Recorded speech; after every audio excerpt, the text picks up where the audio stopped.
नमस्कार, मैं सोहन लाल। आज हम बीए पार्ट थर्ड चित्रकला विषय के विद्यार्थियों के लिए आधुनिक चित्रकला के इतिहास में नवशास्त्रीयवाद का अध्ययन करते हैं।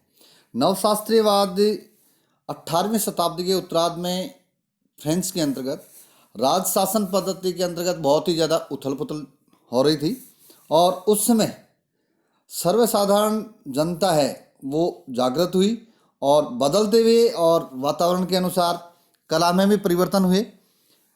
15वें लुई के शासन में कला और साज सज्जा में ग्रीक मूर्तियों को बड़ा महत्व प्राप्त हुआ था और फ्रेंच प्रतिष्ठित समाज में ग्रीक मूर्तियों के प्रति अभिरुचि बढ़ने लगी थी और इसी अभिरुचि ने के अनुसार लुई की प्रेसी मादाम पाम्पादुर के वास्तु कलाकार भाई ने किया और उस समय इटली के अंतर्गत भी उत्खनन का कार्य चल रहा था, जिसमें प्राचीन ग्रीक वास्तुकला व मूर्तिकला को रोम प्रतिकृतियां प्रचुर मात्रा में प्राप्त हो रही थी।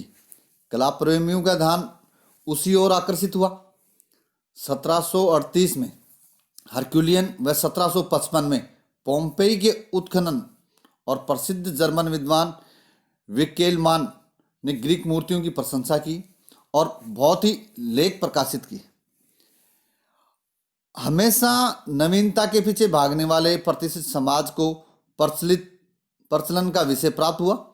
परिणाम स्वरूप समकालीन फ्रेंच कला पर ग्रीक कला का प्रभाव पड़ा, उसको एक नई दिशा मिली। चित्रकला में ग्रीक कला को आदर्श के रूप में सम्मुख रखकर नई चित्रकला की शैली को जन्म दिया और इस कार्य से फ्रेंच चित्रकार जाक दाविद ने किया और इसी को नवशास्त्रीयवाद के नाम से ये प्रसिद्ध हुआ। नवशास्त्रीयवाद ने आदर्श मानव शरीर सौंदर्य को ग्रीक कल्पना को पुनर्जीवित किया। इस शैली के अधिकतर चित्रों के विषय ग्रीक पुराणों व रोम कथाओं से लिए गए हैं एवं उस काल की पृष्ठभूमि पर अंकित किए गए। नवशास्त्रीयवाद में जाक दाविद का नाम आता है। इनका जन्म 30 अगस्त 1748 को हुआ और इनका अंतिम समय मृत्यु यानी 29 दिसंबर 1825 को हुई। विद्यार्थी अवस्था के आरंभिक काल में दाविद बूसे के शिष्य थे और इस काल से के अनेक चित्र, जिनमें सबसे पहले हम देखें तो मिनर्वा की विजय में रोकोको शैली की कुछ विशेषताएं स्पष्ट रूप से दिखाई देती हैं। जो जाक दाविद ने जो पहला जो चित्र बनाया मिनर्वा की विजय, उसके अंतर्गत 1775 के अंतर्गत ये जाक दाविद का हम खुद का पोर्ट्रेट देख रहे हैं और 1775 में प्री दे रोम नामक एक चित्र बनाया। प्री दे रोम, उससे छात्रवृत्ति प्राप्त करके वो आगे के अध्ययन के लिए रोम चले गए। यानी प्री दे रोम ये प्रारंभिक यानी जाक दाविद के यानी चित्र हैं और प्री दे रोम जो चित्र बना उससे वो स्कॉलरशिप लेकर के यानी रोम चले गए चित्रकला के अध्ययन के लिए। वहाँ उनको ग्रीक कला का गहराई से अध्ययन करने का अवसर प्राप्त हुआ। वे उससे वे बहुत प्रभावित भी हुए, यानी कि ग्रीक कला से जाक दाविद बहुत ही ज़्यादा प्रभावित हुए। रोम में उनके मित्र डिक्वेंसी ने उनको विकेलमान के ग्रीक कला संबंधी विचारों से परिचित करवाया। 1785 में दाविद ने अपना चित्र होरेसिया का पर्ण जो चित्र बनाया, होरेसिया का पर्ण, वो नवशास्त्रीयवाद का सर्वप्रथम चित्र माना जाता है। होरेसिया का पर्ण नवशास्त्रीयवाद का सबसे पहला चित्र माना जाता है। इस चित्र का निर्माण उस समय हुआ जब राजसत्ता कमजोर हो रही थी। वह फ्रेंच जनता अपने सम्मुख रोमन गणतंत्र का आदर्श रखे हुए आगे कदम बढ़ा रही थी। इस परिस्थितियों का दाविद को काफी लाभ हुआ। उनके चित्र की दर्शकों ने काफी प्रशंसा की और जनता को खुश करने के लिए राजा ने दावीद के उस चित्र को खरीदा, यानी कि होरेसिया का प्रण नामक जो चित्र है उसको राजा ने जनता को खुश करने के लिए खरीदा। और दावीद का सबसे प्रसिद्ध चित्र बुट्रस के पुत्रों की खबर, ब्रूटस के पुत्र के निधन की खबर जो है, ये फ्रेंच राज्य क्रांति के समय चित्रित किया गया। और क्रांतिकारी जनता व राजनिष्ठ परंपरावादी दोनों को रोमन साम्राज्य का इतिहास समान आदर का विषय था। जनता को ब्रूटस के क्रांतिवाद ने आकर्षित किया था, जबकि राजनिष्ठ लोगों को सीजर का साम्राज्य प्रिय था। दावीद के चित्र ब्रूटस के पुत्र के निधन की खबर का जनता पर इतना प्रभाव पड़ा कि वालेतर के नाटक ब्रूटस का रंगमंच पर अभिनय करते समय प्रमुख नट दावीद के चित्र में निर्दिष्ट मुद्राओं का अनुकरण करते थे। यानी उस चित्र में जिस प्रकार की जो मुद्राएं हम देख पा रहे हैं उनका वो नाटक में भी अनुसरण करते थे।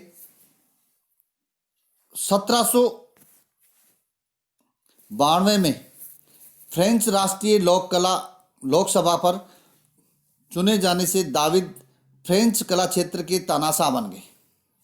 यानी उन्होंने कला क्षेत्र के अंतर्गत अपनी तानाशाह का कार्य शुरू कर दिया। उन्होंने फ्रेंच चित्रकला में रोम ग्रीक शैली को पुनर्जीवित किया। वह नवशास्त्रीयवाद नाम से यह देशव्यापी कला शैली बन गई। अब तक राष्ट्र में फली फूली रोकोको शैली प्राय लुप्त सी हो गई थी। घरेलू व ग्राम्य जीवन के चित्र बनाने वाले यानी कलाकारों पर इसका कोई असर नहीं पड़ रहा था। अन्य कलाकारों के विरुद्ध दावीद ने कड़ा रुख अपनाया। यानी कि जो ग्रामीण वगैरह जो चित्र ग्राम्य जीवन के जो चित्र बना रहे थे उनके ऊपर दावीद का कोई फर्क नहीं पड़ रहा था। बाकी कलाकारों के ऊपर इन्होंने यानी कि अपना कड़ा रुख अपनाया और विवश होकर उनको नवशास्त्रीयवाद के अनुयायी बनना पड़ा। यानी कि उन्होंने दावीद ने जो अपनी जो कला शैली प्रारंभ की उसका उन सभी कलाकारों को अनुयायी बना लिया। राजनीतिक उथल पुथल हुआ, उसके साथ ही यानी दावीद को काफ़ी लाभ भी प्राप्त हुआ। और दावीद को राजनीतिक उथल पुथल के साथ पथभ्रष्ट भी यानी करना पड़ा एक बार। और 1804 में नेपोलियन ने राजा बनते ही दावीद को राज चित्रकार नियुक्त कर दिया। यानी कि पहले वो अपनी हुकूमत चलाते थे, तानाशाह बने ये थे उस क्षेत्र के, और जैसे ही उन्होंने यानी कि नेपोलियन राजा बना तो उन्हीं के साथ में उनको राज चित्रकार नियुक्त कर दिया। अब चित्रकला, वास्तुकला, अंतःसज्जा, पोशाक प्रचलन आदि सभी कलाओं में दावीद के विचारानुसार परिवर्तन हुए। यानी जैसा दावीद ने चाहा वैसे चित्रों का निर्माण हुआ। चाहे वो चित्रकला के संबंधित चित्र हो, वास्तुकला हो, अंतःसज्जा हो, पोशाक हो और अनेक प्रकार की जो सभी कलाएं थी, उन्होंने जैसा दावीद का विचार था, जैसे उनके विचार आए मन में, उनके अनुसार उन्होंने चित्र बनाए, यानी कि कार्य करवाया कला का। नवीन वातावरण पर प्राचीन रोम कल्पनाओं की छाप स्पष्ट दिखाई देने लगी। मादाम रेकामिये जैसे व्यक्ति चित्रों की पृष्ठभूमि में इस बात का प्रमाण मिलता है कि नेपोलियन की अंतिम पराजय होते ही दावीद फ्रांस को छोड़ बेल्जियम चले गए और 1825 में उनकी मृत्यु हो गई। विषय के अनुसार दावीद के चित्रों को दो भागों में बांटा जा सकता है। पहले वर्ग में साक्रेटिस की मृत्यु, सेबाइंस पर बलात्कार, ब्रूटस के पुत्रों के समूह के दहन जैसे प्रसिद्ध चित्र आते हैं, जिनके विषय रोम व ग्रीक हैं। ये चित्र निश्चित ही कुशलतापूर्ण है, किंतु विषय चयन के कारण कुछ अनोखे बन गए हैं।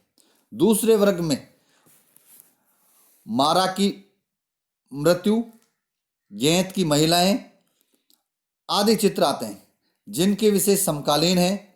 वे जो दर्शक में अधिक वास्तविकता बनाए हुए हैं। जैसे ये जो हम चित्र देख रहे हैं, मारा की मृत्यु, ये काफी यानी कि समकालीन सा यानी विषय है इसका। दावीद के पश्चात चित्रकार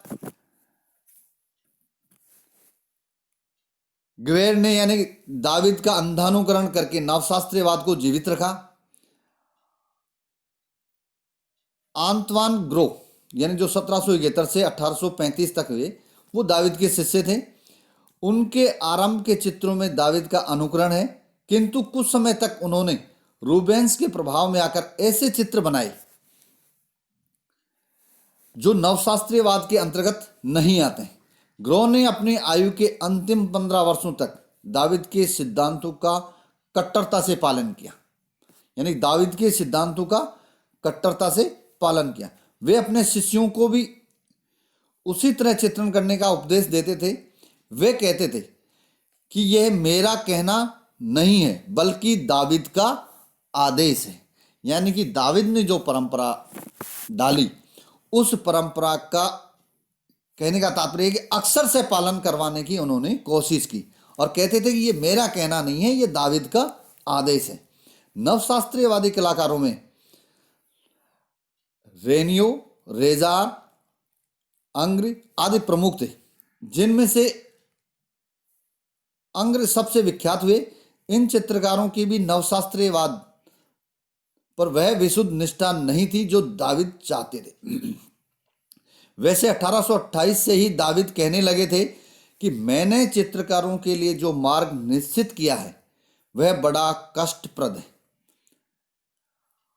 फ्रेंच चित्रकार उस दिशा में अधिक समय तक नहीं चल सकते, ये यानी कि दावीद खुद स्वयं कहते थे। तो इसलिए उन्होंने जो कठोरता से जो पालना करवाई चित्रकला के अंतर्गत, जो एक नई शैली को यानी कि नाम दिया और नवशास्त्रीयवाद को आगे बढ़ाया, ये दावीद के जैसे ही चित्रकार ही कार्य कर सकते हैं। और उन्होंने अपने परंपरा को निर्वहन किया और उनके जो शिष्य थे उन्होंने भी उस परंपरा का निर्वहन किया। और इसी के साथ जो नवशास्त्रीयवाद, जो बाकी आगे आने वाले जो अन्य अपन वादों की जो अध्ययन करेंगे, जैसे रोमांसवाद है और आगे जो अध्ययन करेंगे, उनमें आधुनिक चित्रकला के अंतर्गत नवशास्त्रीयवाद को यानी कि एक तरफ से ये कहें कि नवशास्त्रीयवाद लागू करना और उसकी परंपरा को चलाना जाक दावीद जैसे चित्रकार ही कर सकते हैं। धन्यवाद।